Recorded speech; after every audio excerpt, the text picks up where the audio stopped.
Welcome back to the Upside Sports Network. My name is Michael. Appreciate you guys joining us. It's now December. Winter meetings are right around the corner. Hot stove season is definitely going right now. We had a deal for Zach Eflin today. A lot of movement seems to be happening around Aaron Judge, Xander Bogaerts, Trey Turner. A lot of the big names on the market are starting to hear their names more and more in the media. We'll see if we see some of these deals finally come to a conclusion at their winter meetings next week. Just in case you guys are new here to the Upside, make sure you hit that subscribe button. That way you guys don't miss out on any of the headlines coming up over the next few weeks. We'll see where these players end up going. Winter meetings again start Sunday. We will be live for you guys on Sunday, 6 p.m. Central anyway. We will have the Hall of Fame announcement that evening, as well as we'll start to see some transactions start to trickle in. Today we had a couple already, so we'll see what happens next. For those of you unfamiliar with us, we do cover Major League Baseball, we cover the NFL, the NHL, the NBA. So if you're unfamiliar with us, make sure you hit that subscribe button. Join the community. Don't be a stranger. Say hi in the chat. We have a very active community. Before I even logged in here, or before I even came on the air anyway, I already got 3 comments. Welcome. Thank you guys for joining us once again. Derby, welcome back. Bryce and Mark, appreciate you guys for joining us. And let's kind of get right into it.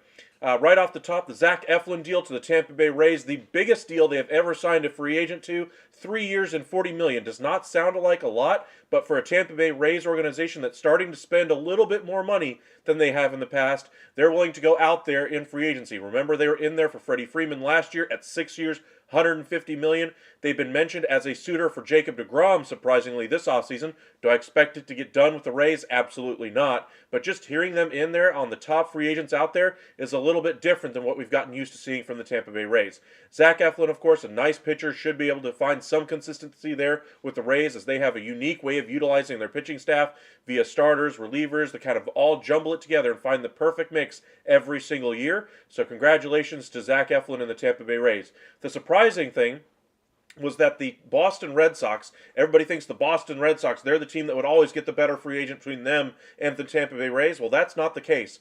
Boston apparently had the exact same offer on the table for Zach Eflin, and he chose to go to Tampa Bay. Now, sure, it doesn't hurt that he also is from the Tampa Bay area, the Orlando area, just has a home down there, and so it kind of helps you see how they had a leg up anyway over the Boston Red Sox. But again, it's not often you see that happen where Boston misses out on one of their top free agent targets. They missed out on Jose Abreu earlier this week as well. So the Red Sox may finally be seeing, the downside of going into a rebuilding phase of their organization.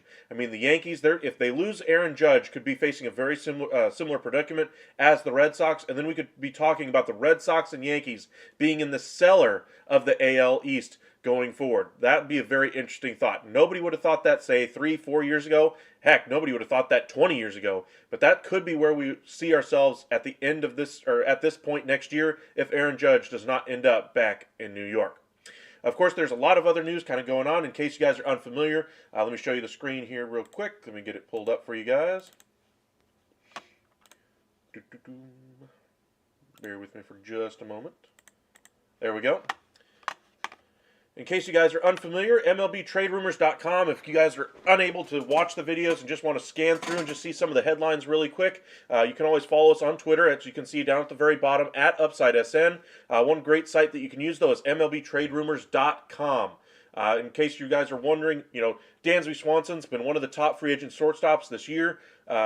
it was long expected that the Braves might be priced out of his market. Well, according to this, it sounds like the Braves are willing to go a little bit over the luxury tax to keep their team intact. Now, Dansby Swanson, of course, is looking for the biggest payday he can get. The Cubs seem like the most logical suitor, even though they have Carlos Correa higher on their board. We'll see which option they end up going with, but the Braves seem very keen on keeping him around. They've also been mentioned as a suitor for Jacob deGrom. I imagine that's fallen by the wayside as well, as deGrom's price would be significantly higher than Dansby Swanson's would, and it's not exactly a replacement for Dansby Swanson in that lineup either. Other headlines, of course, the Shelby Miller deal. We heard about that the other day. Shelby Miller, $1.5 million to go to the LA Dodgers. Was very productive in the minor leagues last year. However, that's the minor leagues. His strikeout to walk ratios were fantastic. He only pitched 7 innings anyway for the Giants last year on the Major League club. A little bit surprising that they're going about their bullpen relief a little bit differently than you might expect. So maybe they see something we don't. But as it stands right now, they need to build that bullpen back up. Bringing in Shelby Miller is a nice piece to kind of give you a back end of the rotation piece, somebody who can give you multiple innings if necessary. But he's kind of turned himself into more of a relief pitcher at this point than a starter. One piece of news from today is that starting pitcher Matt Boyd is going back to the Detroit Tigers after being away from the team for a few years. You might remember he was a great prospect of the Toronto Blue Jays. I believe he came over in the David Price deal years ago. Kind of had his career take off a little bit. Nobody really expected him to, have much success in Detroit, but he was the one successful piece Detroit did get out of that David Price deal. Was looked at as a future of that starting staff, and well, to say that he's fallen off a little bit in the last few years is a little bit of an understatement. I mean, he was brought into Seattle at the very end last year from the Giants to kind of to piecemeal their rotation together at the very end, but again, bringing him back, he's going to make $10 million this year on a one-year deal, kind of a prove-it type of a deal. Everybody still sees the potential in him, but it just remains to be seen whether or not he'll be healthy enough to do so. Injuries that played a part in Matt Boyd and his success on the national stage. Looks like a player was posted today as well. Let's scroll down to that here in just a moment. But we just talked about the Rays Zach Eflin deal. Will make $11 million in each of the first 2 years, and then an $18 million salary in 25. Interesting. Not often you see the Rays be willing to pay more than $10 million a year, even to their own players, let alone outside free agents.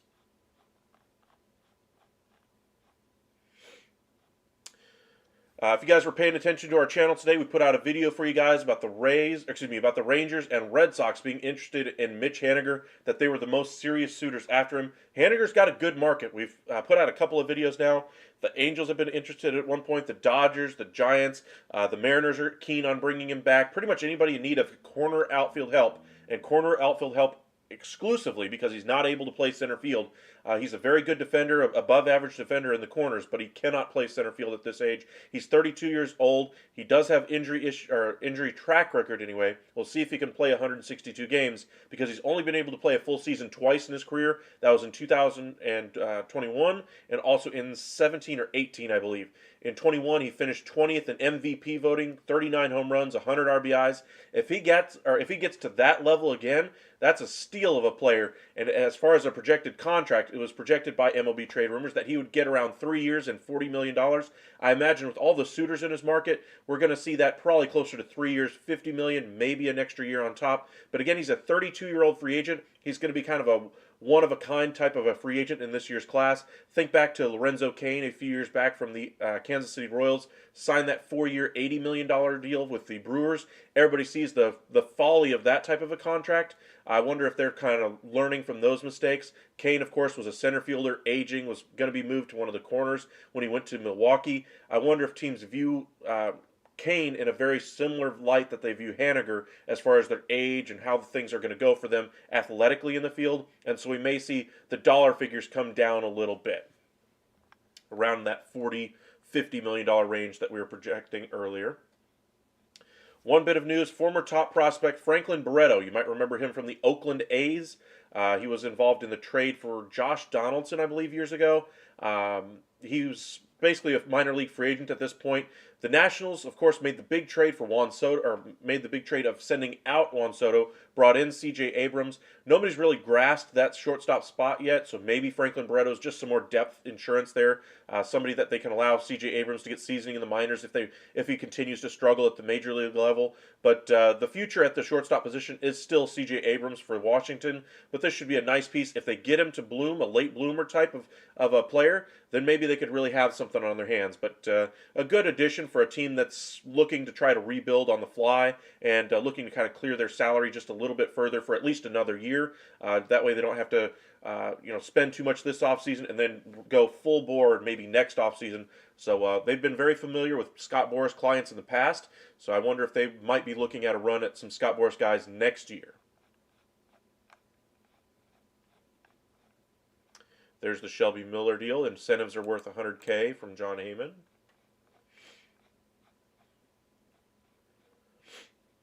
We put a video out probably about a week and a half, 2 weeks ago, about Jameson Taillon, the former New York Yankee at this point now. He is expected to leave the Yankees in free agency because they need to save a little bit of money to go after Aaron Judge and any other new additions that they want to bring in. We told you guys at that point that the Baltimore Orioles were one of the most logical suitors anyway for Jameson Taillon. He was probably going to end up somewhere in the neighborhood of 4 years at $16 million per year, somewhere around that mark. So 4 years, $64 million total in case you need to do math on the fly. That would be a great ad, kind of a 2-3 type starter, exactly what they need, and not exactly too old either. So he could stick around for that team as they continue to grow as a team and try to make a push for the wild card this year. Adley Rutschman, of course, is an MVP candidate pretty much every year at this point, I believe. And if they get the young pieces that are coming to hit with any regularity, we could be looking at a perennial playoff contender going forward. But Jameson Taillon is kind of that next tier of starting pitchers that's available this year. The top tier, of course, is Rodon, DeGrom, and Verlander. Below that, you got Bassett, Taijuan Walker, those type of pitchers. And then you have the guys like Taijuan Walker, like Jameson Taillon, and that level of starter. He kind of fits in that 2-3, maybe if in a really good rotation, he's a number 4 starter. But if he can stay healthy, which has been the bugaboo for his career, if he can stay healthy, he should be a very solid number 3 type starter for the Baltimore Orioles for the foreseeable future. Other teams are going to be interested, of course. The Phillies, of course, need to add a number 3 type starter in their rotation. They're expected to bring in Trey Turner. We put out that video for you guys today that the Phillies are expected to be are now considered favorites anyway for Trey Turner. Xander Bogaerts is now viewed as a 1B option just in case they don't get a deal done with Trey Turner at this point. But it looks like they're going to land one of those 2-star shortstops. That means that's another $25 to $35 million on their payroll just at short. And then they're still going to have to upgrade that rotation. They no longer have Kyle Gibson there. They no longer have Noah Syndergaard. Maybe they could bring back Noah Syndergaard on a 1-year type of deal, but we'll see how that works out. But Jameson Taillon would be a nice piece to go wherever he needs to go this offseason. Yes, Jose, we were just talking about that Zach Eflin deal. 3 years, $40 million. Red Sox had the same offer, but he chose to go to the Rays because of his connection to that area and where his home currently is located.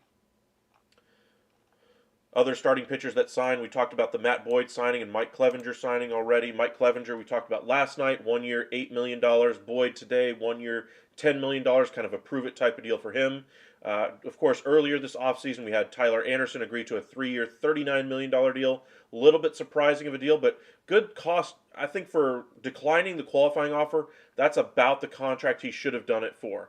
Because I don't think there was anybody in the market outside of the LA Angels willing to pay more than $13+ million a year, because he only had one great year, and that was with the Dodgers. Maybe it's all the Dodgers, but we're going to find out this year if it's Tyler Anderson really took a step forward, or if it's the Dodger system that made him look so good.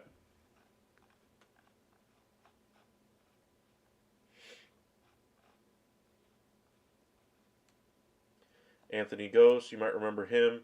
I want to say he was the one that had he was a pitcher and a hitter at some point. I think he was the piece from the Rangers and Tigers and Astros at one point. And there's that 1-year deal for Matt Boyd. $10 million with $1 million in performance bonuses available to him. Pending physical, he's 32 as well. And he was from that David Price deal.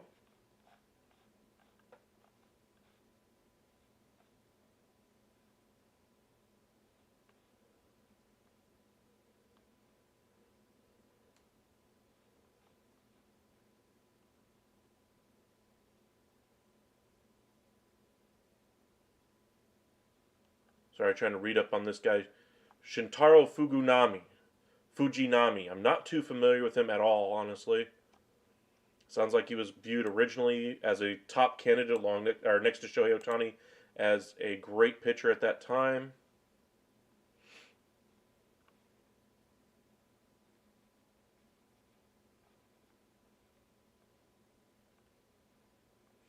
Sounds like he's got a good fastball, turning 29 in April. So he's a little bit younger than Senga. Senga, the other pitcher who's coming over from the NPB, is a true free agent and is not subject to the posting system. Fujinami is subject to the posting system, however. Hall of Fame pitcher Gaylord Perry passed away.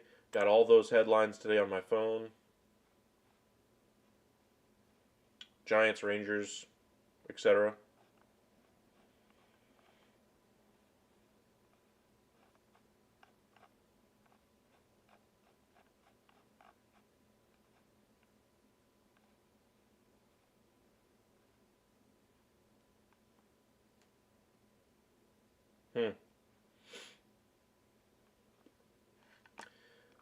This is one thing that, for the business of baseball, for those of you interested in, why salaries are so high in Major League Baseball, well, it's because of the media rights and all those types of things. I mean, TV stations, local TV stations, big, national broadcasts of games. There's all kinds of media deals for every single team. Even the New York Yankees, of course, have their own own network, of course, and of course MLB Network. A lot of online revenue coming in, and of course they're diversifying themselves a little bit. You can see Disney paid Major League Baseball $900 million for their stake in BAMTech, and so more money coming into baseball. We'll see how that affects contracts going forward. The Players Association was expected to at least make a statement about it. I believe they did. I want to say Tony Clark made a statement today about that money coming into baseball and how that money should eventually find its way to players. And that's kind of where we left off last night with the relief pitcher from the Rockies, Carlos Estevez, drawing interest. One thing I did notice today, I want to kind of flip over to this one, is Rosenthal put out his article today about what he's hearing on the market.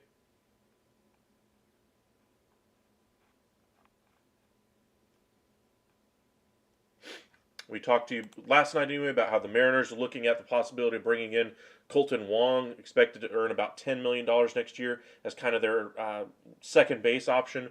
Of course, they're still interested in bringing in one of the top shortstops out there, but I see no case to be made for any of those shortstops being end up going to the Mariners. I think they should still add an outfielder. It sounds like they're a little bit hotter for Conforto than I originally thought. Sounds like they really see some potential there. We'll see if they get a deal done. But Conforto could be the piece that ends up with the Mariners. A little bit surprising that they're not going to go ahead and stay with their own injury risk in Mitch Haniger because they know the medicals themselves. I mean, bringing in a guy like Michael Conforto, you're taking a gamble on what other teams have said in the past, what medicals they've turned over, and whatever you can uncover in a physical. I mean, that's about the only medicals you're going to get on a guy like Michael Conforto. Whereas Mitch Haniger, you've worked with this player for 6 years, or well, close to it anyway, since the trade that brought him there. He's been nothing but productive for you when he is healthy, and so a little bit surprising to see them kind of steer the boat, it seems, at least in the direction of Conforto, instead of their own guy in Mitch Haniger.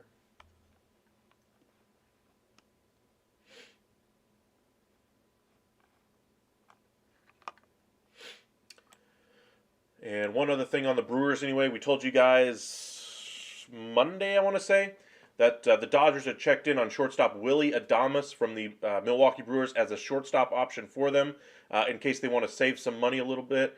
They did trim quite a bit of salary off of their last year's payroll anyway. They saved over $100 million in payroll from last year, and so they could spend quite a bit this offseason. Now, of course, they have to worry about repeater tax and all those kinds of things, but say they get Aaron Judge, then they may want to go cheap at shortstop by bringing in a guy like Willy Adames instead of spending $25 million plus on bringing in Xander Bogaerts, Carlos Correa, whoever they might be able to convince to come in to play to come in and play next to that productive lineup with Judge and Freeman and Betts, etc. It'd be a great lineup. Don't get me wrong, but the Dodgers, just like everybody else, are conscious about where money is going and why pay the extra money in tax when you don't have to if you can get a guy like Willy Adames. Now, of course, why would the Brewers do this? It's because their free agents in 2024 are going to be Brandon Woodruff, Corbin Burns, and Willy Adames. I doubt they sign all three. I think it'd be lucky to be able to sign two of those. So I think your best chance to get most value for any one of those pieces is to trade one of them now. And I think the two pieces they would prefer to keep are, of course, starting pitchers Woodruff and Burns. That makes Willy Adames the odd man out.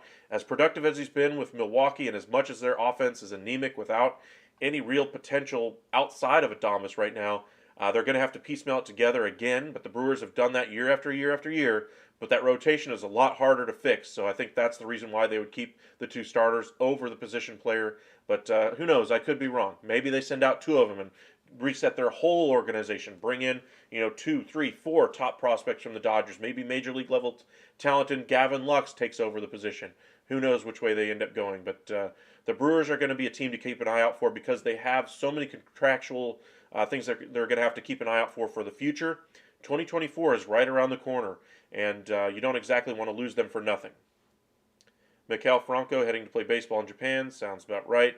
He just has never found he's never found a home in the majors anyway. The Phillies didn't work out. The Royals didn't work out. It's just time to move on and try to build, try to start from the ground floor, build your game up, and maybe Japan will be the right thing for him.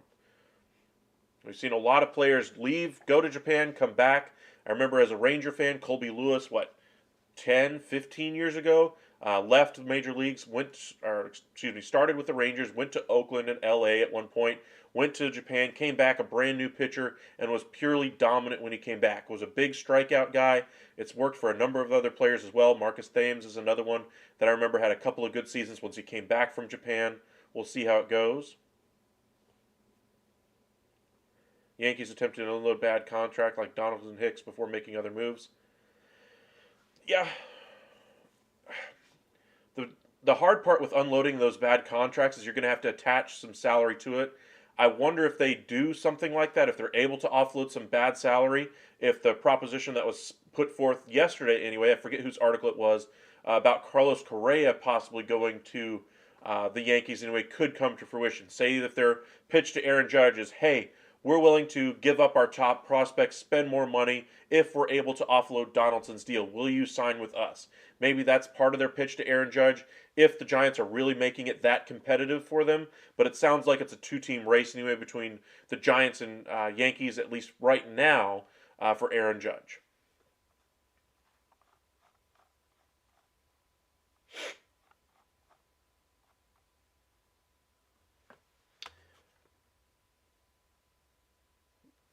Yeah, they'd have to eat half the contract. I don't know if they would be willing to eat half the contract though. Like if I'm the Yankees, the whole point of attaching a prospect to it would be to offload the entire salary. Think back to as a Rangers fan, I can think back to the trade for Andrew Jackson from the San Francisco Giants. He was immediately cut by the Texas Rangers upon coming to Texas. It was a $4 million contract at that time, and they took a top 20 prospect, top 20 pitching prospect, 22-year-old Jason Barr, and that type of a deal. If the Yankees were to try to offload a Donaldson or a Hicks or any one of their other big contracts that they have right now to try to save some money, that's kind of the prospect pool you're going to have to deal from for that level of contract. Of course, Donaldson is 5 times that of $4 million, so maybe you're talking about a top 10 prospect or maybe a top 10 guy and a lower level prospect. Something like that could get the deal done. But for $20 million, there's not a lot of teams willing to eat that level of money either. Maybe a team that's looking to rebuild and willing to cut Donaldson right away, like his former team, the Oakland A's, might make some sense there, where they're just trying to recoup as many prospects as they can without spending a whole bunch of money. I mean, the A's right now have a lot of room on their payroll that they could afford a contract like that, but the prospect ask, I'd imagine, would be quite exorbitant. And for Hicks, while he's still a productive player, there's no point for the A's to acquire him. So maybe just Donaldson would have to go there. But that would be an interesting point for the Yankees to make if they wanted to really sell Judge on the idea of not just bringing in him, but a guy like Carlos Correa to help bolster that offense. Then they could turn around and trade Volpe, etc. for a third baseman if they're able to, or maybe for some really good elite level starting pitching at the top of the rotation.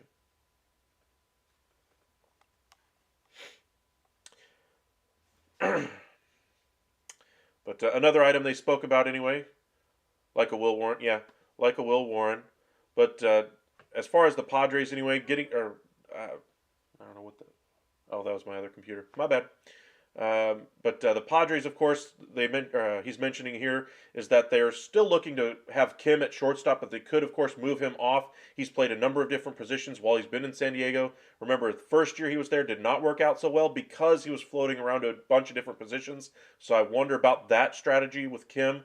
But the reason why they brought that up anyway is the possibility of bringing in a top shortstop on the market. They've been tied to Xander Bogaerts a little bit, but they also asked Bogaerts' agent Scott Boras if he was willing to play other positions. Obviously, Boras immediately shot that down.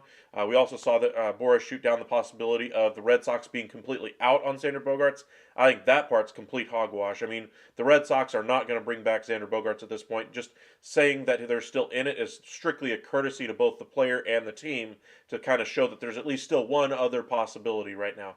I don't think that's a real possibility, though, so we'll see what ends up happening. The other note here is, of course, that Fernando Tatis Jr. is going to be playing an outfield position as well. So again, possible dark horse trade candidate. If you're wondering why that is, check out the video on my YouTube. Could the Yankees get Turner and Judge? That would be huge for them. It would be, but I don't see that happening at all. I think Turner is going to be going to Philadelphia. I think it's strictly just hammering out the details of the contract. I think that deal might, in fact, get done before the winter meetings. We're only 3 days away from the start of the winter meetings.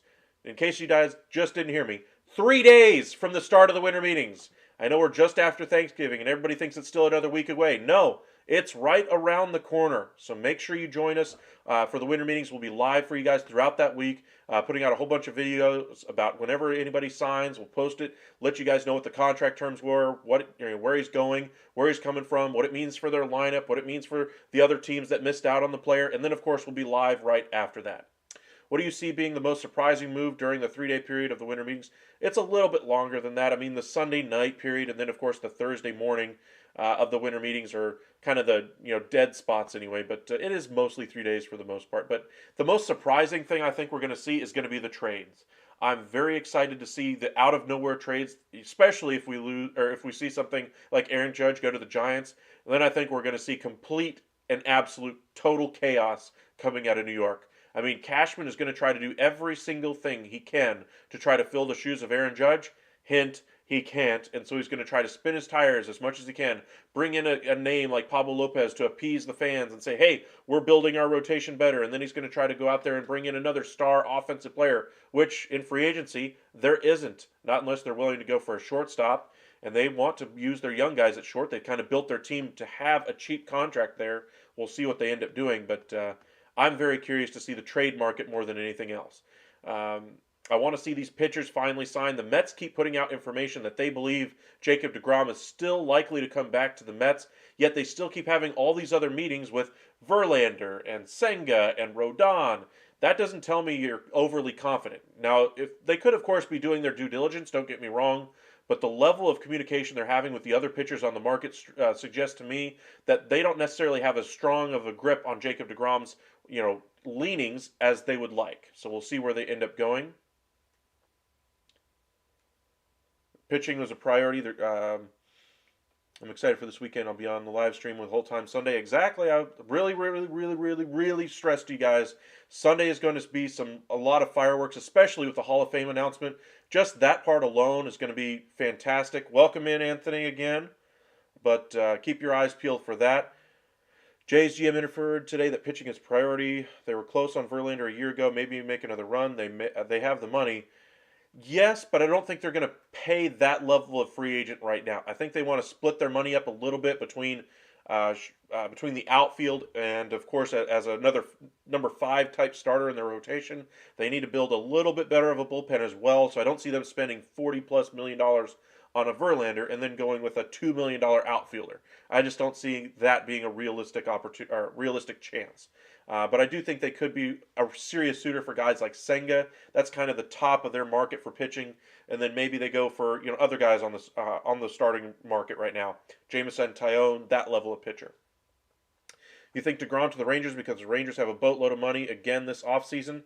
I believe so as well, but again, I'm a Rangers fan. I think they're going to at least get one of DeGrom, Rodon, and Verlander. If they get two, like they try to double dip, pretty much the last 3 or 4 years, they've tried to double dip whenever they try to address an issue. Last year, they addressed shortstop by signing two of them. In the draft, remember, a couple of years ago, they brought in Jack Leiter. The number two in that draft for them was Kumar Rocker. He was available the next time they came around. They selected him well above what everybody else thought he was going to be, and still landed the top pitcher in the entire draft in like round 4 in Bryce Porter. That's how good, or that's how much they try to double dip anyway on needs, if you will. And so maybe they double dip once again on the ace market. They could, of course, try to bring in Senga as well as kind of a lower cost option if they're able to sign one of those $40+ million pitchers. Let's see. What is your opinion of a special rule to induct guys like McGuire, Sosa, and Bonds, even with steroid applications, into the Hall of Fame?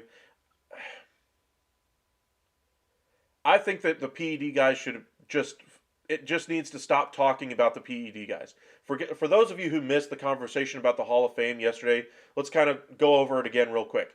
Of course, the Hall of Fame Era Committee ballot has 8 names on the ballot this year. There are 3 names that have no character concerns at all. Fred McGriff, Don Mattingly, and Dale Murphy. Those guys, whether you believe they're Hall of Famers or not, they are pretty much guys with 0 morality clause, 0 character clause concerns. Then the other guys are going to be Albert Bell, Rafael Palmeiro, Curt Schilling, Roger Clemens, and Barry Bonds. Every single year, we rehash whether or not Barry Bonds and Roger Clemens are worthy of going into the Hall of Fame, and yet we don't talk about, A, all the other players who are already in the Hall of Fame and those great careers that they have and celebrate those careers. We don't talk about the other guys who are on the ballot to be nominated to go into the Hall of Fame as well, and then the guys who eventually are selected to go in the Hall of Fame, while they do get their day in the sun when they are finally inducted, are still overshadowed by the cloud of Pete Rose, of Barry Bonds, and Roger Clemens. That cloud for Major League Baseball, that dark era of baseball, needs to be put in the rearview mirror. They need to stop rehashing this bad history. It's not good for the sport. Every single time we rehash it, we continue to talk about the same storylines, and we just never move forward. So here's my solution. Get them into the Hall of Fame. Whether you believe they were Hall of Famers or not, their numbers before, quote unquote, or afterward are still elite in Major League Baseball history. Their impact on the game is indelible. They're fantastic players. Whether they were clean or not, they were in that dark area of baseball. Baseball allowed it to happen. As much as everybody likes to say other players weren't doing it, there was a lot of guys using it in that time. Whether those players were guys they crushed 500-foot home runs off of or not. Whether they're batters in the batter's box who didn't use steroids, and yet Roger Clemens is throwing 100-mile-an-hour fireballs right past him. And then the next guy's got steroids and he throws it right past him anyway. Just because they were the best players at the time, we shouldn't punish them for other players doing it as well. And I think it's just time for baseball to turn the page on that entire era of the entire sport. I mean, just to continue to rehash the same thing, just to continue to see the negative impacts they had on the game is not good for baseball, and it's not good for anyone in the Hall of Fame or anybody who's nominated to be on the ballot or anybody who eventually gets into the Hall of Fame. They just need to move the conversation forward, whether that be putting an asterisk next to their name, whether that be putting a disclaimer out next to their plaque in the Hall of Fame. It's a way to honor the entire history of baseball, and history is not just what you like to celebrate, it's what completely happened as well. And while these players were celebrated at the time, we cannot discount their impact on the game during that time period, and to continue to leave them out and let their impact overshadow all the other players who come after them and before them is not fair to the rest of the entire sport. They just need to move the page. I'm sorry, they just need to move forward, whether you believe that they should be in or not. So my ballot, just for the non-character and morality guys, I already have on my. If I were making a ballot, I would say Fred McGriff should be in this year. It's a joke that he's not in. The only reason he's not is because of the other steroid guys kind of made his other stats look not so great, and the strike-shortened year of 1994 kind of impacted his numbers as well. He finished 7 home runs shy of 500 career home runs. If he's able to hit that home, or if he's able to finish out that season, there's no doubt he would have crossed that threshold. And as at that time when he was originally on the ballot, numbers like that were basically like, oh, he got that automatic check mark, he's going to the Hall of Fame. Because he didn't hit that benchmark, he didn't get that automatic check mark, but he's the absolute model of consistency. He should be in there. Don Mattingly is one of my peak performer guys. I think he should be in the Hall of Fame as well. Sure, he didn't have the longevity that some other players have, but there's a lot of players already in the Hall of Fame that are peak guys, like a Kirby Puckett. And Don Mattingly was an absolute stud for the New York Yankees, carried that team for years, and he should be recognized as such. He was a fantastic hitter, and until he had that big injury, and ultimately ended up deciding to step away from the game, I think those two guys should be in. Now, that's just the non-character morality police guys. Those two should be in. There are still 6 other names to consider on the ballot. You can vote for every single one of them if you're in that era committee room. They have to get 75% of the vote. I think there's 24 members on that committee, so we'll see who ends up voting for them. So they're going to need, 16 votes essentially out of that 24. So we'll see who gets there. But or 18 votes, excuse me. But as far as the steroid guys, I would put in Bonds and Clemens. Schilling should absolutely be in the Hall of Fame. Is probably the best one-game pitcher in the entire Major League Baseball history. If I had, my life on the line, I had one pitcher to turn to. Curt Schilling was an absolute stud in a one-game setting. Randy Johnson is one of the only other pitchers in that category. Pedro Martinez is in that category. As pitchers, I would give the ball to and trust that my life is in good hands with them taking the rock in that one-game scenario. Other pitchers that are already in the Hall of Fame, you can't necessarily say that for. And whatever you believe of his politics, of his Twitter messages, or whatever, that has nothing to do with his on-the-field play or what people thought of him while he was playing during his career. After his career, that's when all these things started to come out, and then he kind of upset the media, got into a whole bunch of fights with members of the media. Not things that honestly should be said in some cases, but that has no impact for me on his ability to be in the Hall of Fame. We're celebrating his baseball career. We're not celebrating what he said on Twitter. I'll put it that way. The rest of the ballot anyway includes Rafael Palmeiro, which, as a Rangers fan, I was a big fan of his when he was a player. I didn't really see him as a Hall of Fame player, though. I thought he was maybe a Texas Rangers Hall of Famer, but I didn't see him as a Major League Baseball Hall of Famer. I think he's more of a top 3, top 4% of Major League Baseball history. I'm not sure he's in that top 1, 1.5%, 2%. And then the final guy, Albert Bell, again, just another player I don't really see as a Hall of Famer. I see him in that 3, 4% category as well. The last guy I haven't really talked about is Dale Murphy. If I had to make a vote for Dale Murphy, right now I would not be convinced that he's a Hall of Famer. I just don't think his peak was quite big enough to compete with that of Don Mattingly or Kirby Puckett. He was on a bunch of losing teams. As good as he was, he didn't impact his team to the level of winning consistently. And sure, winning is all part of a team sport as well, and so you don't really want to judge him too harshly from it. But that combined with the short career as well, it's not exactly the best peak, if you will, for Dale Murphy. So he probably gets left off of my ballot. But if I'm in the room and the other guys are pounding the table for him, I'd listen to the arguments on Dale Murphy. I'm not a complete no, but right now my ballot would consist of Mattingly, McGriff, Bonds, Clemens, and Schilling. I think those 5 should get in my opinion. Do I think we'll get 5 names in? Absolutely not. I think we're going to be looking at, probably 1, maybe 2 names get in. That's usually how the era committee works. Very rarely do we see anything north of that get in. But it is very tough, even with the era committee, still to get in, because it requires still 75% of the vote. But I got a few comments. Want to kind of go over those a little bit. How about the Rangers trade for Pablo Lopez and sign Verlander?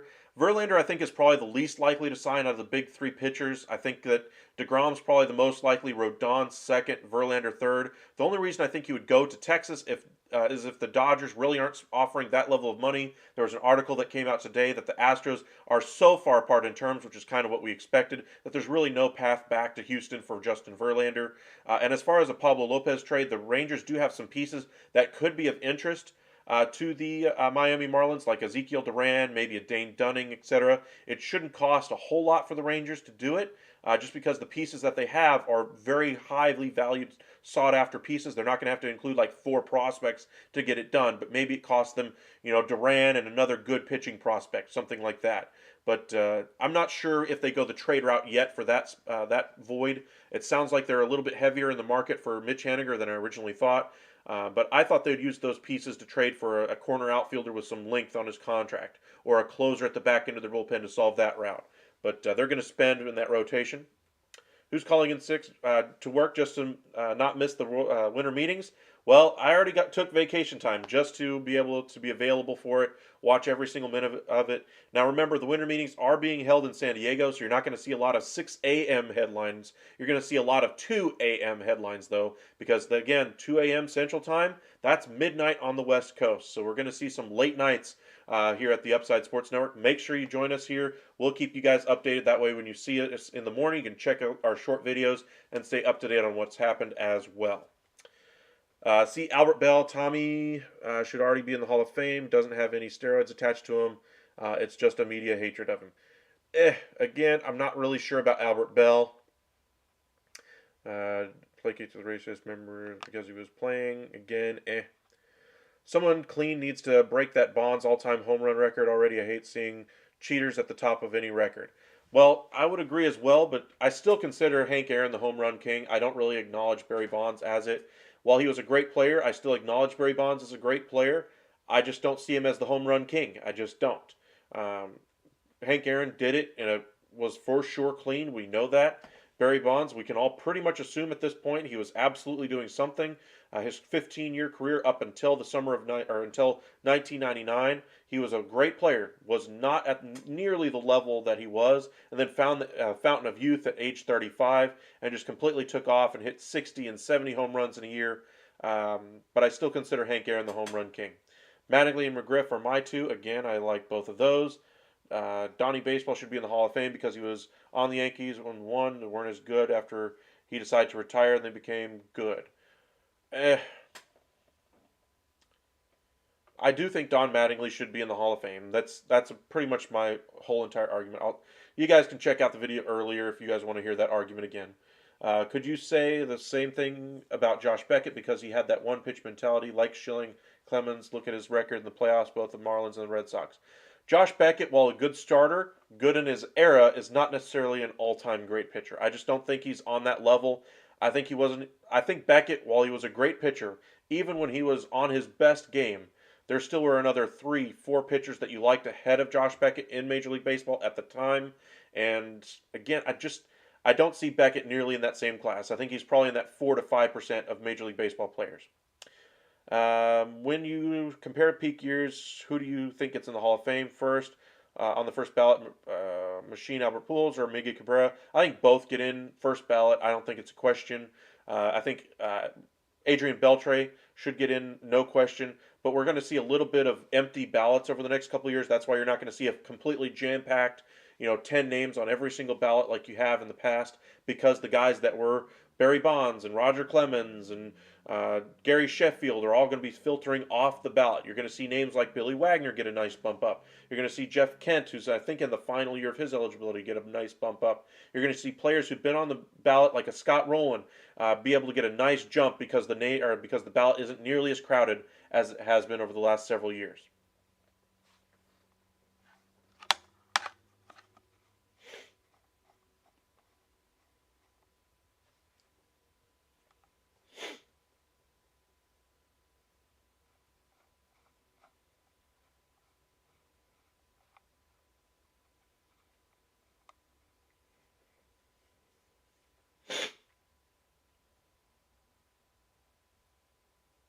Hmm.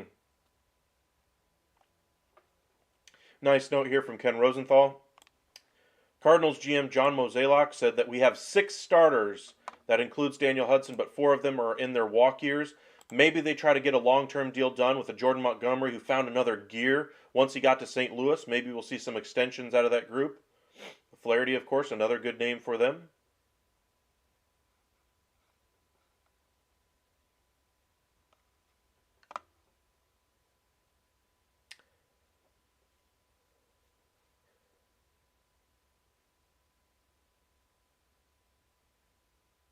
Does Kerry...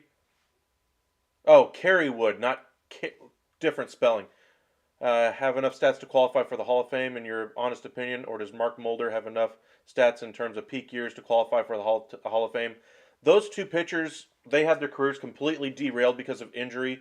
They, however, do not have the career accolades of a guy like Johan Santana, even at this point And I think that's kind of the hardware that's missing from keeping Johan Santana from getting into the Hall of Fame. Do I think Kerry Wood was a better pitcher when he was still healthy? Absolutely. Do I think Mark Mulder, or what's his name, Mark Pryor anyway, is also another great pitcher at that time? Yes, but I still don't consider them even close to Hall of Fame worthy. They were great pitchers, but they were great pitchers for that period of time. Consider Mark Mulder and Tim Hudson kind of in that same group. Barry Zito, that kind of the three-headed monster of the A's rotation for years. All very similar to me. I view them all very similar as far as their ability to get into the Hall of Fame. Very good pitchers, but not in that top 2% of Major League Baseball players. Mark Burley. I mean, a great player, but again, not a Hall of Famer.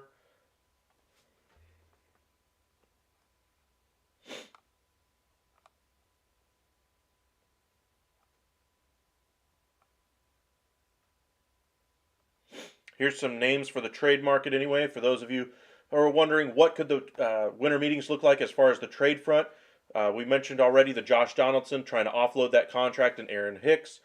We've talked a little bit already about the Marco Gonzalez and Jesse Winker stuff from the Mariners in previous videos. In case you guys are wondering, the Mariners have four really good starters. They have Chris Flexen and Marco Gonzalez as kind of their fifth options anyway. They could still bring in Senga. That would give them another starter there. So they could move Marco Gonzalez or Chris Flexen. There's been a lot of chatter around Chris Flexen. Jesse Winker is expected to be moved sometime before opening day. He'd crush his right-handed pitching. However, last year, not so much. He's going to need to find a nice place where he can kind of build back those stats again. And he's got 1 year left on his deal, so it shouldn't cost a whole lot for a team to bring in Jesse Winker. Madison Bumgarner, the Diamondbacks are going to have to eat some money if they move him, and it's strictly bringing him in based on his reputation. Maybe a team who needs a veteran at the top of their rotation, say like the Texas Rangers, say they get stiffed in free agency and they just absolutely have to bring in a starting pitcher. If they get the Diamondbacks to eat 15 plus million, maybe more of that contract, maybe you start a conversation there, but I still find it very difficult for them to move him. The Reds, Mike Moustakas, another salary dump type of a situation. I don't think the Reds are going to attach draft picks to him, and I don't think teams are going to be overly interested in bringing in a guy like Mike Moustakas, who's very limited as far as defensive abilities right now. They tried the experiment to play him at second. That went horribly, and again, I don't really see a home for him either. Not sure if these rumors are true, but apparently the favorites to trade for Brian Reynolds from Pittsburgh are San Francisco and Houston.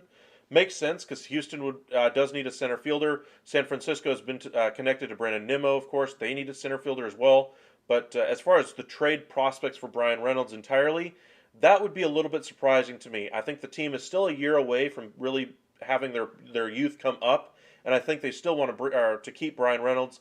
I think it's going to take a heck of a package, and even then, I just wonder if the Pirates are even willing to move him. Even if you give him a package that they like, that they would normally be willing to trade Brian Reynolds, I'm still not sure they go ahead and pull the trigger on it. I just don't see it. Note here on Zach Britton, who's now a free agent, recovered from Tommy John, pitched only 3 games at the end of the season, but they shut him down due to shoulder fatigue. That's got to worry teams, so maybe he lands like a hugely incentive-laden deal. I mentioned the Rangers are going to need to add a closer at some point.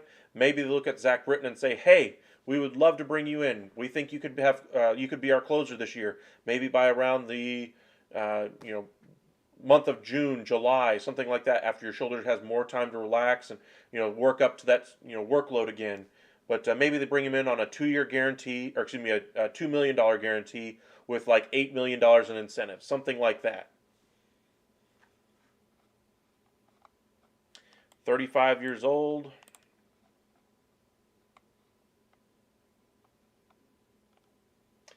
Welcome back, Kenny.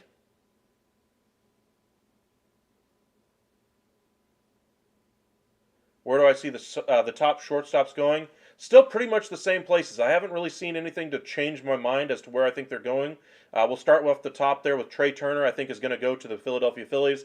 I don't think there's really any concern about him ultimately ending up in Philadelphia.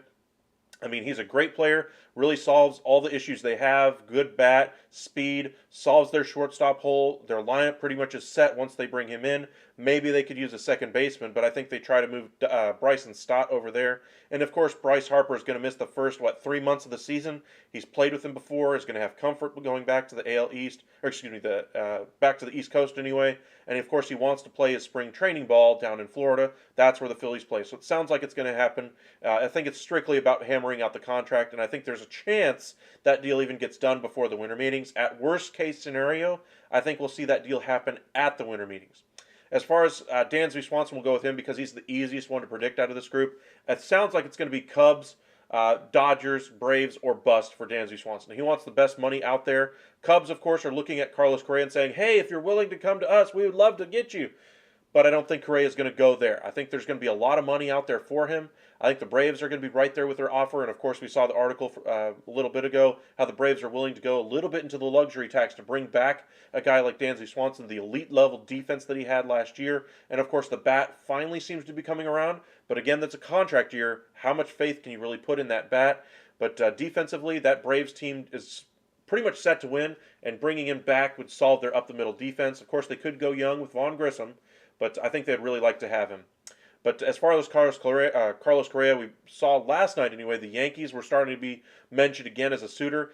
Carlos Correa has been said to want to make some type of statement after watching the Astros win the World Series without him last year. First year away from the team, and they immediately win a World Series. He wants to show them that he's still a fantastic player, and maybe going to a team like the Yankees, if that's what the rumors are out there are true. Say they trade Donaldson and a prospect, bring in Carlos Correa and maybe another third baseman down the line, and keep Aaron Judge. That would be a very interesting headline. Where do I think he's going to end up? I think he's going to end up probably on the West Coast. Giants are going to have a bag full of money to spend. I understand they have Brandon Crawford, but they need to solve that position long term.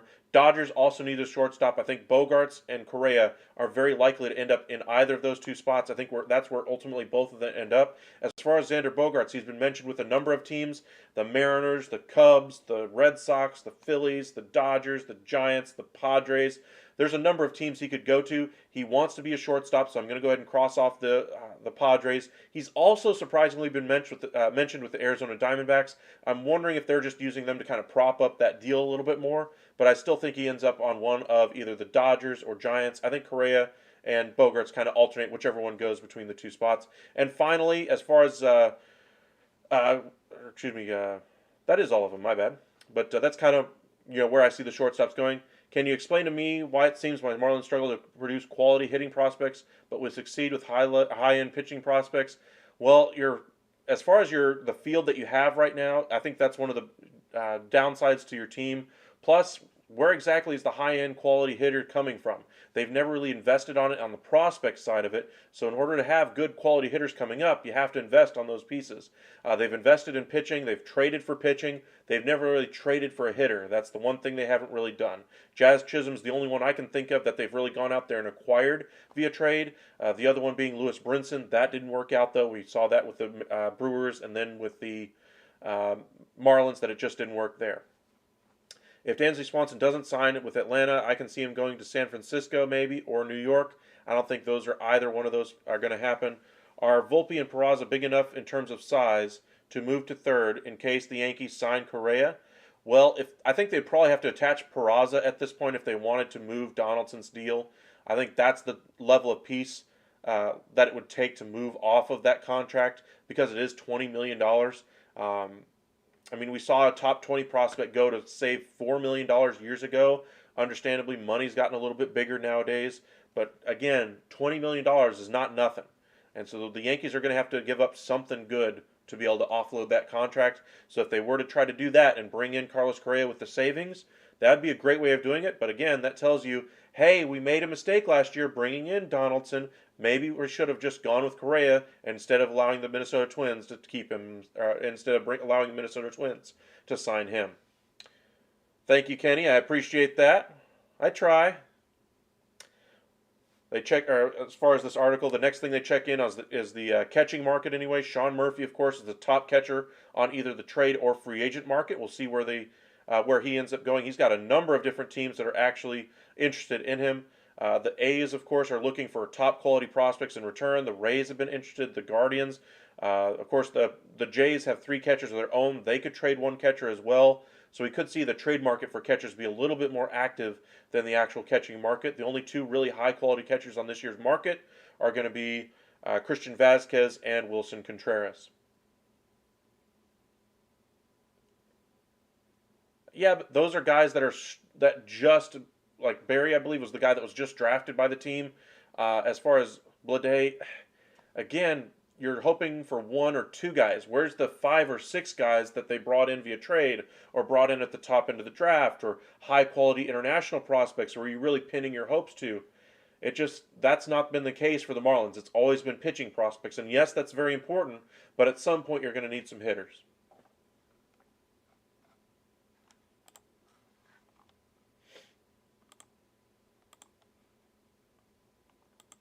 Check in on the Twitter just to see if anything's happened in the last few minutes.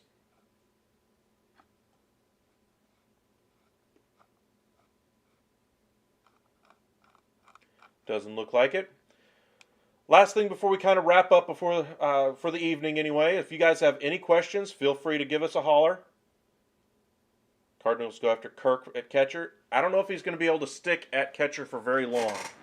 So I think if you're looking for a catcher, Kirk might be your answer for a couple years, but at that point you're going to need to bring in another catcher once again, or maybe you have a prospect coming.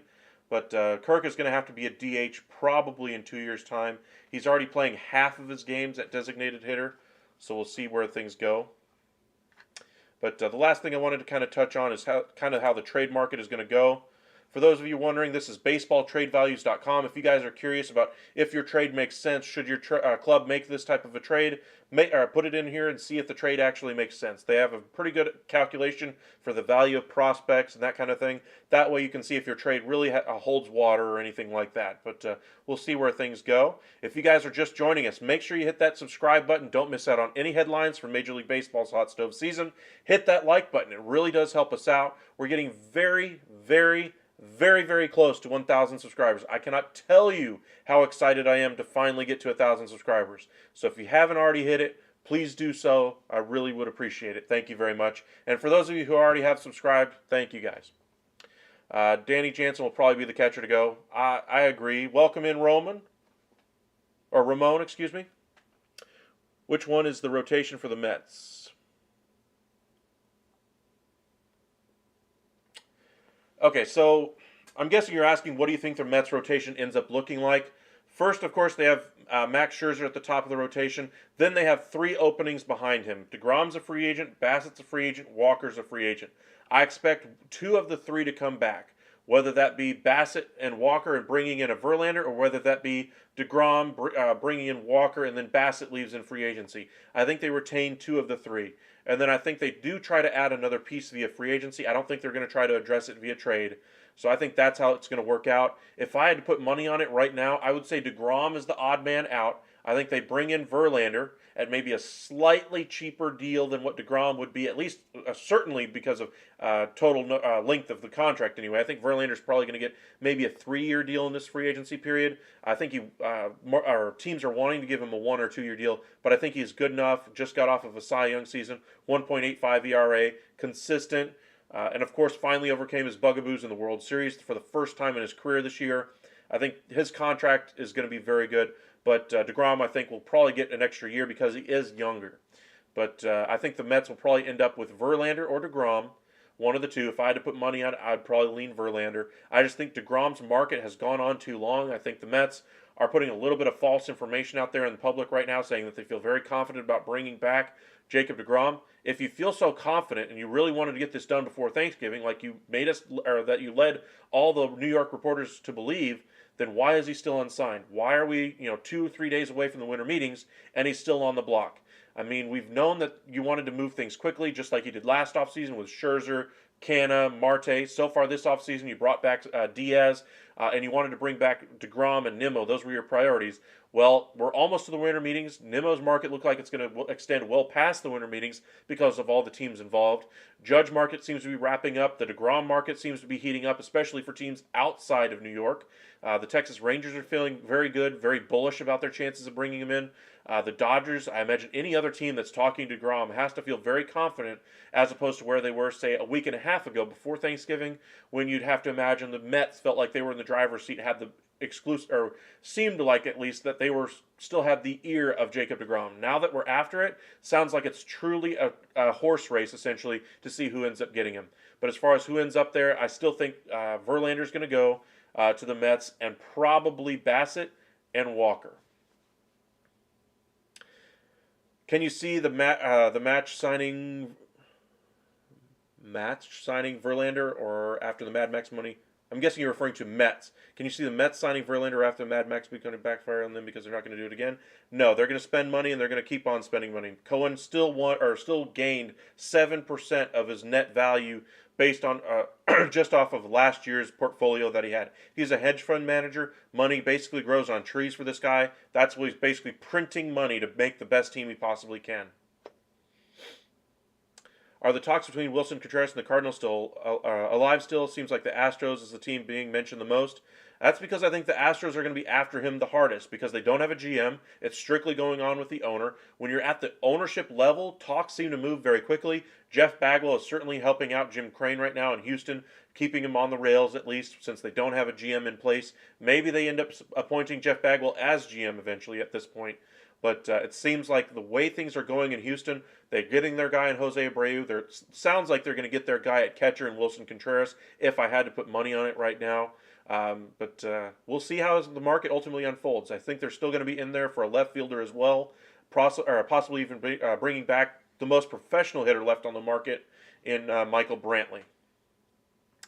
As a baseball fan, hypothetically, let's see Major League Baseball decides to realign divisions. How do you think that happens? I don't think that'll happen. I think you're going to have to wait for expansion first, relocations first, and then say 10, 15 years from now, then you can talk about realignment. But they're already realigning the schedules to make it more fan-friendly, allow teams in every single market to see every single team that's out there. And we should see some very interesting baseball schedules, very interesting records as well. We're not going to see, 18, 19 games of the Red Sox and Yankees every single year. You're going to see 13. We're not going to see 18, 19 games of Oakland versus, Seattle. You're going to see some variety in your schedules. So look for that as far as schedule changes this year. See how it impacts win-loss records and kind of evens things out between the two leagues. But one thing I wanted to touch on was the Oakland A's. The catching market seems to be, or the trade market anyway, seems to center around Sean Murphy as far as the catchers. And so I just wanted to check in on his value. For those of you guys wondering what exactly is his value, he's the most valuable piece right now on the roster. Still has 3 years left to control. And he's a very productive player on both sides of the ball. Very effective on defense, very effective on offense. And so teams that are interested in him, they're going to have to pay a pretty penny to bring him in. Now, for instance, we've talked about the Guardians being interested in him. We talked about the Cardinals as well. I want to focus on the Cardinals because they seem like the team that needs a catcher the most right now because, again, they don't have Yadier Molina. Do you see a trade for Reynolds from Pitt, and where do you see the trade? No, I don't see a trade for Reynolds. I think there's a number of trades out there that could work. Teams that are looking for center fielder, the Giants, the Astros, maybe the Blue Jays even to kind of offset or to move Springer out of center to make it or keep him a little healthier throughout the year. But I think Reynolds is probably going to stay in Pittsburgh. Even if Pittsburgh gets a trade that's satisfactory to them, I don't think they still pull the trigger on it just because I think they want to keep him. I think they want to keep some winning players on that roster as their young core starts to come up this year and next. And I think Reynolds, along with Carlos Santana, are going to be those players that are going to be on that roster, along with possibly a Kyle Gibson who's going to be brought in as a veteran pitcher to help kind of steward those young pitchers along, to kind of help make that young core grow a lot faster and grow those good habits as opposed to the bad habits that maybe I worry about the Nationals developing with a Candelario coming in where he's never been on a winning team. I worry about that where Carlos Santana has been in winning cultures for years and knows what it takes to prepare for games, how to eat right, sleep right, prepare, train, get your mind right before a game, not take things or not blow things off that you shouldn't, those kinds of things. And those are the type of players I think will really help the Pittsburgh Pirates. Whereas the Nationals and Candelario, I wonder if that's the case. With Sean Murphy specifically, do you think the Astros have enough prospects in their system to justify a trade? I think with Murphy specifically, as good of a player as he is, it might cost you a little bit more if you're Houston because you've traded a lot of your players. You've had those players age up into your roster anyway, but you still have the prospects to be able to get the deal done. I still think you want to keep Maldonado as your 1A, 1B catcher, and then still bring in a Contreras to be a more of a bat first type of a player. Where do you see Nimmo going? Nimmo's market is a little bit difficult to read. Originally, I would have told you probably the Blue Jays, the Mets, or the Mariners. Right now, Blue Jays, I'm beginning to think they're going to lean towards Cody Bellinger. The Mariners seem like they're leaning towards the market of a Michael Conforto, so I think that takes them two out. The Giants, if they lose on Aaron Judge, I think will get Brandon Nimmo. If the Giants get Aaron Judge, then I think they're going to reinvest that money elsewhere along the starting staff, along that shortstop position, maybe even a third baseman and a first baseman. Giants are going to spend some money, but if they get Aaron Judge, I don't think they're going to bring in Brandon Nimmo. So I think the Mets still have a really good chance to bring back Brandon Nimmo.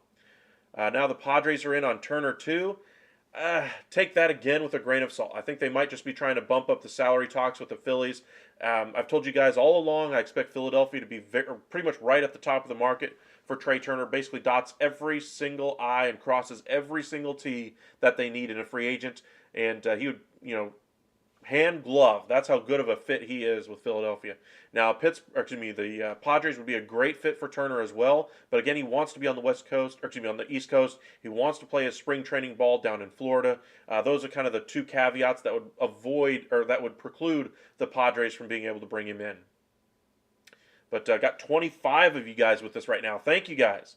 Appreciate it. If you want to hit that like and subscribe, I'd really appreciate it. Getting closer to 1,000. But if you've already hit subscribe, thank you guys very much.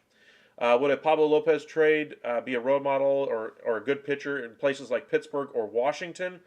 Sure, but he's been in a tough situation as well. I think teams that are looking for a low-cost, cost-controlled option at starting pitcher are going to be more willing to give up the prospects necessary. I don't think the Pittsburgh Pirates or the Washington Nationals are in positions to trade those prospects that they brought up. Make them overpay so we get Bogarts. I don't think you end up with Bogarts either. I think you're going to have Kim at shortstop. I think he's going to be your shortstop for next year. Now, if you trade out a guy like Fernando Tatis Jr., then you can move Kim around the diamond. Play him at first base because again, you don't have a first baseman right now. Josh Bell didn't work out very well for you guys last year, but he's probably the best first baseman on the free agent market left. I'm just not sure I see a reunion there for the Padres. Set up for the Mets. Their bullpen is pretty much lost, 6 arms out of their bullpen due to free agency. Joely Rodriguez has already gone on to the Boston Red Sox on a 1-year deal. He came over in the Joey Gallo trade to the Yankees, had a good second half of the season there, then spent last year with the Mets. But he's gone. Ottavino probably is the most likely candidate to go back there. We put a video out about that. Ottavino is seeking a multi-year deal. The last multi-year deal that he signed, though, was a 3-year, $27 million deal that he signed after spending most of his career with the Colorado Rockies. First year was great in New York. However, years 2 and 3 were not so much. Had a 6.5 ERA in the 2020 season. But again, most of that was 7 runs in 1 game in a 60-game season. Not really representative of what he did. He thought his process was very good. We saw that in the interview that he had the other day on MLB Now. But year 3 of that deal, he was traded to in-division rival, the Boston Red Sox. Had a little bit better overall numbers, but again, didn't like his process as much. Pitched over a 4.2 ERA. Last year, though, a 2.09 ERA was a lot more like the Adam Ottavino that we've all come to know. And I think the Mets probably bring back Ottavino. I think it's probably going to be a 2-year deal, probably in the neighborhood of $12 million a year, 2-year $24 million deal total. So kind of keep your eyes out for that. But they're going to need a number of different players to fill out that bullpen. Seth Lugo, one of their top bullpen arms from last year, they haven't even reached out to him to say, hey, how's it going? I mean, that's how far the two sides are apart with Seth Lugo and the New York Mets. Expect Lugo to sign somewhere else in free agency at this point, with the Marlins actually being the head of scouting. being head of the scouting in Houston as their new assistant GM, do you think that it's going to help their development of hitting prospects? I think anything is better than what they've had. I think you could put Mickey Mouse as their head of their head of their development for hitting prospects at this point, and it'd be better than what they've been doing over the past 5 years at this point. The last big, players offensively that they've produced themselves, Giancarlo Stanton, Christian Yelich, Marcelo Zuna, that group, that group is completely gone now. They haven't been able to replace anybody since then. What would the Mets be willing to give up for Blyer and Pablo Lopez? I don't think they're going to give up anything. I think they're going to go the free agent route. Do you see Devers in a trade? I think they should. I think they should have traded Devers probably at the deadline or even before the season last year. I think that was when you'd probably have gotten max value. Right now, I don't think you're going to be able to negotiate a contract extension. And at that point, if you're not sure that you can re-sign the player, you cannot lose Devers for just draft pick compensation if he goes to in division rival the New York Yankees next year when they do have an opening at third base after Donaldson's contract expires if they don't trade him. But if you think that Devers is going to stay, you do everything you can to get that contract extension done. What would it take? Since there's only 1 year left on the deal, he'll probably get you 2 really prime prospects and maybe a third prospect as well in a trade. He is a fantastic player. Probably get you 2 top 100 prospects out of a deal. That's kind of the level of deal I'd expect for a 1 year remaining on his deal. Miguel Cabrera was developed by the previous regime in Miami as well. Exactly. But trying to get back to our point here, the Sean Murphy trade, how exactly would that work with the St. Louis Cardinals? We already went ahead and put Murphy in the trade here to the Cardinals. As you can see, the value for him, roughly about 51.3. So what exactly could the Cardinals give up to the A's? Starting at the top, I would not include any of these top pieces right here. Carlson, I think all those pieces are safe. Gorman is safe. The one piece I think you could move in this type of a deal would be a guy like Nootbaar. But I think they want to go with more prospect heavy possibly on this one. So maybe you're looking a lot along the lines of maybe O'Neill, maybe a Hentz, something like that. Let's formulate our trade around O'Neill since there's only 2 years left until free agency for him. He'd kind of solve as far as an outfield bat. They're going to want a premium arm back, so let's call it Hentz as part of the deal. Right there, just looking at those two, we're close to the deal, but we still need to add another couple of prospects to kind of round out this package. Probably in that 5 to 7 range. Let's say they get another pitching prospect and McGreevy, something like that. There you go, 55 to 51. Validate the trade accepted. That's kind of what type of a deal it would take for the Cardinals to be able to bring in a guy like Sean Murphy. 2 really nice pieces, a major league piece, and more pitching prospects and depth. I think if Bogaerts leaves Boston, then Devers should request a trade.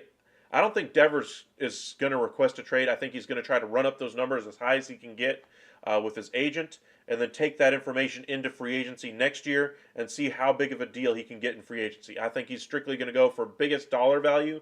And the Red Sox, they're going to have to keep Devers. I think they're going to have to way overpay to keep him at this point because what's their future looking like? An injured Chris Sale, possibly bringing back a Nate Eovaldi, buy low options on the free agent market. I mean, the Tampa Bay Rays sent them their GM, Kyle Bloom, and since he's taken over in Boston, things haven't exactly worked out. I mean, his first move was to send out Mookie Betts. Safe to say the Dodgers won that trade at this point. But again, I just don't see how the Boston Red Sox really have a bright future at all. That's why I'm telling you right now, we could see the Yankees and Red Sox as the seller, in the cellar of the AL East for a couple of years, especially if Aaron Judge is gone. Now, if he signs back, Yankees, of course, are going to still be close to the top, if not at the being the leader of that division. But the Blue Jays are going to be right there, the Rays are going to be right there, and the Orioles, sooner than later, are going to be right there as well. But appreciate you guys joining us tonight. If you guys have any questions, remember to just send them as a comment on any one of our videos. If you're just joining us for the first time, we do MLB lives for you guys every single night between 9 and 10 o'clock. This one's running a little bit longer, but whenever we have an active chat, we try to answer as many of those questions as we can. If for some reason you think of your question afterward, or you watch one of our videos and just something pops in your head, a comment you want to say, feel free to post it on on any one of our videos. We'd love to hear from you. We try to answer as many of those comments as we can. But thank you guys for all the support. If you're joining us for the first time, hit that subscribe button. It really does help us out. Thank you guys very much. Why the relievers market is too high, thanks. The reliever market, I think, is high because there aren't a lot of options out there right now. I think once we start seeing some trades, then we'll start seeing the prices come down for relievers. But I think those setup guys, that's where the money is right now. I mean, the one big free agent in the relief market was Edwin Diaz, and he's already off the board. There's only 2 closers on the market, really, in Taylor Rogers and Kenley Jansen. We'll see how something works out there. Pablo Lopez to the Yankees for Trey Sweeney, Austin Wells, Spencer Jones, and Roderick Arias. Maybe. It's going to cost a lot for the Yankees to bring him in. It's not going to cost him Volpe. If I had to guess, I don't think it's going to include Peraza as well because the Marlins don't really value Peraza. They don't really value Torres either. And so maybe a trade like that would be something more along the lines of what the Marlins would conceivably get back. I just wonder if they'll be able to get 4 prospects out of a guy who's only got 2 years left on his deal, 2 or 3 years left on his deal. As good of a controllable starting pitcher as he is at this point, I'm just not sure that prospect, number-wise, makes a lot of sense. Whereas Sean Murphy, still a young catcher, still has a lot of years left, kind of takes over, will play pretty much every single day in the Cardinal system. Maybe you're able to justify more of a 2 top-end pieces and then filler at the back end. Do you see Gregory Soto in a trade? Absolutely. The Tigers are said to be more than willing to trade anybody and everybody on their roster, at least at the trade deadline. They still have a number of different back end of the relievers anyway that they could trade. Soto being one of them. They have a couple others out there as well. Joe Jimenez as well. But they should be a team to keep an eye out for if you're looking for some late inning help. But appreciate you guys all joining us again. If you haven't hit that subscribe button, please do so. Really does help us out. Trying to reach 1,000 hopefully before we hit the winter meetings. That's kind of my goal. So Sunday, 6 o'clock, we'll be live for you guys all evening long. Hall of Fame announcement at 7 Central anyway. We'll be sure to be live for that as well. We'll be live from probably 6 p.m. to 11. And then if anything happens in the overnight hours, we'll be sure to put out a short little video about it. Keep you guys updated. And then I'm off pretty much the entire winter meetings. I'll be keeping you guys updated as much as I possibly can. Make sure you hit that subscribe button here on YouTube. It really does help us out. Thank you guys very much. And you can follow us on Twitter, as you can see at the very bottom of the page, @UpsideSN. What would the Cardinals be willing to give up for Blyer and Lopez in terms of prospect package? Not nearly this, I'll put it that way. Probably going to cost you a lot less to be able to get that type of a package. Lopez, if I remember correctly, is around like a 30 or 40 value. Let's clear the trade just to remember what it is.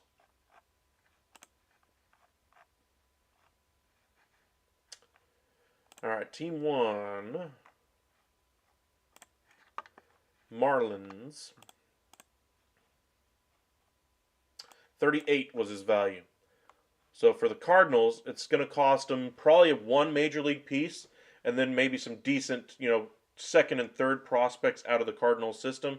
But again, they view themselves as having 6 starters, so I don't really see that being much of a fit as far as a trade. But going to go ahead and wrap it up here. Going to try to make a couple of videos for you guys tomorrow. Again, we're going to take off the morning of the winter meetings anyway. On that Sunday, I'll have some fun, get away from baseball, and then around 3 o'clock, lock in on baseball, get as filled up with information as I possibly can for you guys. And then at 6 o'clock on Sunday, I will be live for you. Remember, tomorrow will be the last live before I do the winter meetings. As far as baseball is related, I might do a game for you guys for basketball or hockey on Saturday. If you guys are curious or if you have an idea which game you want me to do, bear in mind I don't get off of work till 5. So if you want me to do a game, it's got to be probably at the 6 or 9 o'clock hours. I might even do a doubleheader. But tomorrow will be the last baseball off-season live that I do before the winter meetings. 9 to 10 o'clock tomorrow evening. Make sure you guys hit that subscribe button. Join us every single night from 9 to 10 o'clock on weekdays. We'll keep you guys as updated as we possibly can. What can you see for Ronnie Marcia? Right now he's a great in the Dominican Republic. That one befuddles me. Let me see.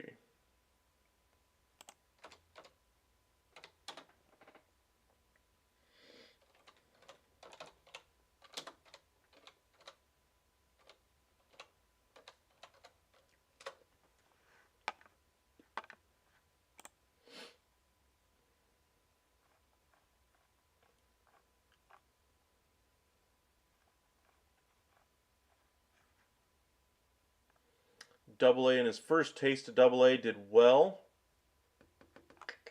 Still going to need some seasoning, it looks like, so probably another year. Maybe comes up in 2024.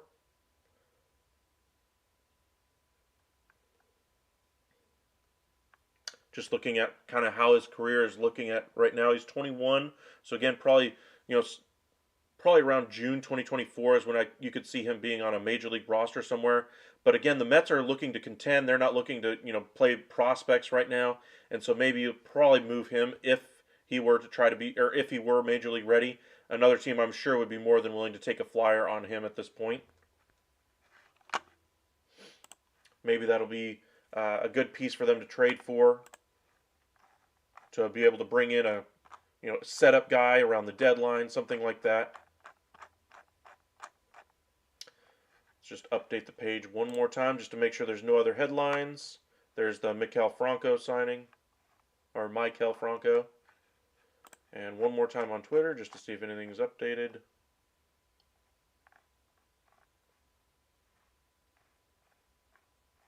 Nope. Okay. But thank you guys for joining us tonight. We had a nice crowd with us. I think we got up to 25 viewers at one point. Thank you guys. Wouldn't be able to do this without all y'all's support. And second we get over 1,000 subscribers, that means I get to do this a little bit more full time for you guys. Why? Because that's the way YouTube works anyway. That's when you hit that monetization level. Been doing this for about a year now. We hit the 1 year mark on the 27th of November. We are really close to hitting our 1,000 subscribers. So if you haven't already, hit that subscribe button. Please help us out and hit that subscribe. Thank you guys very much. Again, we'll be live for you guys tomorrow from 9 to 10 p.m. Make sure to hit that subscribe button. Join us for the winter meetings all next week anyway. We'll be live on Sunday at 6 p.m. Again, if you want us to do a game for you guys, do a basketball game or a hockey game for you guys on Saturday night, let us know which game you'd like us to do. Bear in mind it has to be after 5 p.m., but let me know which game you guys want to see. We'll do a live during that game and see how things go, but see if we can get back into hockey and basketball with their seasons kind of really taking a giant step forward. Jason Robertson scoring a couple of goals today. Leads the NHL in goal scoring right now, even over Connor McDavid. In case you guys are wondering, Jason Robertson plays for my favorite team, the Dallas Stars. Just going to say, he's pretty good.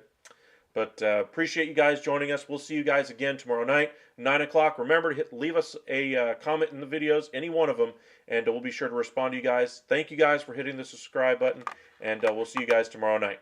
Thank you guys.